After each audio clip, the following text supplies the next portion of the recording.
Next important जो यहां पर आप लोगों के सामने ये टॉपिक है, इसके ऊपर में स्टार लगाना, इसको मैं 3-4 डायमेंशन में आप लोगों से डिस्कस करूंगा। यार अंग्रेजों के द्वारा बनाई गई चीजें जो है वो 100 साल तक चल रही है, और हम लोग यहाँ पर ब्रिज बनाते हैं वो 100 दिन भी नहीं टिक पाते हैं। बिहार के अंदर के नजारे आप लोगों ने देखे, यहाँ पर इसका ये वर्जन आप लोगों को देखने को मिलेगा। और खूबसूरती क्या है मैं आप लोगों को यहाँ पर बताता हूँ। ये पहले वाला ब्रिज जो बनाया गया था, ये ब्रिज मैंने बताया आप लोगों को कि ब्रिटिश इंडिया के अंदर में बनाया गया था। इंपॉर्टेंट जो यहाँ पर आप लोगों के सामने ये टॉपिक है, इसके ऊपर में स्टार लगाना, इसको मैं 3-4 डायमेंशन में आप लोगों से डिस्कस करूंगा, और इसके पीछे आप लोगों को हिस्ट्री भी बताऊंगा। और जब कोई ऐसी चीज होती है खासकर हिस्ट्री को ध्यान में रखते हुए, तो आप लोगों से डायरेक्ट क्वेश्चन आप लोग यहाँ पर बनते हुए नजर आते हैं। जैसे अभी यहाँ पर बात की जा रही है, हमारे देश के प्राइम मिनिस्टर मोदी साहब के द्वारा ये नया पंबन ब्रिज जो है वो यहाँ पर अभी फिलहाल इनोग्रेट किया गया। और सबसे बड़ी बात क्या है, ये देश का पहला वर्टिकल लिफ्ट ब्रिज है। ऐसे नहीं जैसे ऐसे ऊपर उठा दिया जाता है, तो वर्टिकल लिफ्ट ब्रिज आप लोग यहाँ पर इसको बोल सकते हैं। जैसे पुराना जो ब्रिज था यहाँ पर इस तरीके का आप लोगों को देखने को मिल रहा था, अब ये वाला ब्रिज है, अगर यहां से कुछ निकलना है तो नीचे निकल जाएगा, फ्री आकर नीचे जो है रखा जाएगा। इस तरीके से आप लोग देख सकते हैं। पहला जो ब्रिज था यहाँ पर इस तरीके से आप लोग समझ सकते हैं, ये इस तरीके से उठा करता था। तो ये जो ब्रिज था पुराने वाला, ये 1914 में बनाया गया था। तो सोच के देखो, 1914 में बनाया गया ब्रिज जो है, अगर देखोगे आप लोग 2014 में 100 साल पुराना हो गया था ब्रिज। अब इसकी जगह हमारे पास में दूसरा ब्रिज आया, और ये ब्रिज आया 2025 में मार्च के महीने में, ये बनकर कंप्लीट हुआ और मोदी साहब के द्वारा इसको इनोग्रेट किया गया।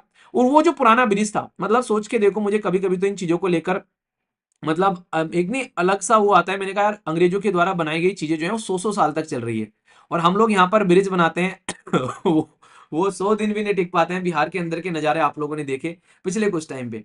तो यानी कि एक तरीके से अगर देखोगे तो काम को अगर शिद्दत से करना चाहो तो ऐसे देखने को मिलता है कि 111 साल चल गया ये ब्रिज। 2000 जो बेसिकली जो 1914 में बनाया गया, तो 2025 में जाके अब हम लोग नया ब्रिज लेकर आ रहे हैं। तो ये होता है अगर रिसोर्सेज का सही तरीके से इस्तेमाल किया जाए। ये क्या कर रहा था उस टाइम पर ब्रिज, ये कनेक्ट कर रहा था यहाँ पर बेसिकली, ये है मंडप्पा जो बेसिकली मेनलैंड और रामेश्वरम, तो इन दोनों को यहाँ पर कनेक्ट कर रहा था। और पंबन आइलैंड का नाम आप लोगों ने सुना होगा, तो इसके बारे में थोड़ा सा आप लोग जरूर याद रखिएगा। अभी जो नया ब्रिज है ये क्या है, ये यहाँ पर इसका ये वर्जन आप लोगों को देखने को मिलेगा। और खूबसूरती क्या है मैं आप लोगों को यहाँ पर बताता हूँ।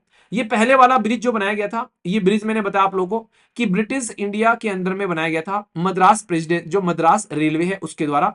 पर जो नया ब्रिज बनाया गया है ये रेल विकास निगम लिमिटेड के द्वारा बनाया गया है 531 करोड़ रुपए लगाकर यहाँ पर। और यहाँ पर ये लगभग जो ऊपर लिफ्ट हो जाता है 72। तो पहली बार हमारे देश के अंदर में ऐसा ऑटोमेटेड स्मूथर जो एक तरीके का एक आप लोगों को ब्रिज देखने को मिलेगा, जो कि एक नई मॉडर्न टेक्नोलॉजी और एफिशिएंट सोलर एक तरीके से जो एक रेडीनेस डिजाइन फ्यूचर सस्टेनेबिलिटी को ध्यान में रख के बनाया जा रहा है। तो अब ये बहुत ही बेहतरीन कनेक्टिविटी का एक साधन होगा। कोई भी चीज जब कोई पहली बार हो रही होती है तो उसके बारे में आप लोगों को जरूर पता होना चाहिए, वो क्योंकि इस तरीके से क्वेश्चन आप लोगों के बनते हैं, और खासकर जब वो इंफ्रास्ट्रक्चर के डेवलपमेंट के बारे में हो तो जरूर आप लोगों को यहाँ पर ध्यान रखना है। ये जो प्रोजेक्ट था ये 2019 में स्टार्ट किया गया था हमारे देश के अंदर में, और मार्च 2025 में कंप्लीट किया गया। तो वर्टिकली स्पैन होता है, ऊपर उठता है यहाँ पर ये, तो ये काफी इंपॉर्टेंट है। तो इसमें अगर कुछ भी यहाँ पर हवाई जहाज जाना होता है तो वो हवाई जहाज निकल जाता है इसके नीचे से, ये ऊपर उठ जाता है, और फिर यहाँ पर ये ट्रेन की कनेक्टिविटी बना देता है फिर से नीचे जब इसको रखा जाता है। तो ये स्ट्रक्चर आप लोगों को देखने को मिलेगी। तो दोनों को कंपेयर भी अगर आप लोगों को करना है तो ये 1914 का है, 2025 का है। ये डबल लीफ पर हुआ करता था, ये वर्टिकल स्पैम में है, यानी कि ये तो ऐसे उठा करता था यहाँ पर, और ये यहाँ पर ऐसे ऐसे ऊपर उठता हुआ आप लोगों को यहाँ पर नजर आएगा, और फिर ऐसे नीचे आप लोगों को टिकता हुआ नजर आएगा। तो ये चीजें आप लोग देख सकते हैं। ये जो इसको ऊपर उठाना ये मैनुअल ऑपरेशन था, यहाँ पर ऑटोमेटिक हो गया यहाँ पर, ये अच्छी बात है। थोड़ा सा बड़ा है जो नए वाला है, पुराने वाला ये यहाँ पर आप लोग को 2 किलोमीटर के करीब था, ये 2.22। तो यहाँ पर आप लोग को थोड़ा सा बड़ा देखने को मिलेगा। लिमिटेड था ये एक तरीके का, इसके अगर लिमिटेड क्लियरेंस था, यहाँ पर वाइडर क्विक क्लियरेंस आप लोग को देखने को मिलेगा। 100 साल से पूरा हो चुका है। अब देखने वाली बात है कि अंग्रेजों के द्वारा बनाया गया ये 100 साल चल गया, अब हमारे द्वारा बनाया गया कितने साल चलने वाला है, तो ये डिस्कस करेंगे। अगर 100 साल तक जिंदा रहे तो जरूर डिस्कस करूंगा इस ब्रिज के बारे में, जिस दिन ये ब्रिज हट के यहाँ पर दूसरा ब्रिज आएगा।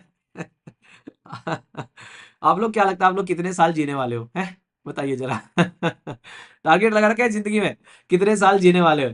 कुछ सोचा है जिंदगी में कि यार इतने साल तो जीकर जाएंगे, हैं? बताइए जरा, देखता हूँ कितने साल आप लोग जीकर जाने वाले हैं, किस किस ने सोचा है। ये एक मतलब बात कर रहे थे एक दिन बैठे हुए कई सारे दोस्त। तो एक दिन क्वेश्चन आ गया, कह रहा है कि सोचा है जिंदगी में कितना जीना है। मैंने कहा हाँ क्यों नहीं, इसके लिए पूरा प्लान बना रखा है कितना जी के जाना है। तो देखते हैं ये ब्रिज कितना चलना है। बाकी आप लोग बताइए, आप लोग क्या लगता है कितना चलने वाला है। चलिए अब चलते हैं।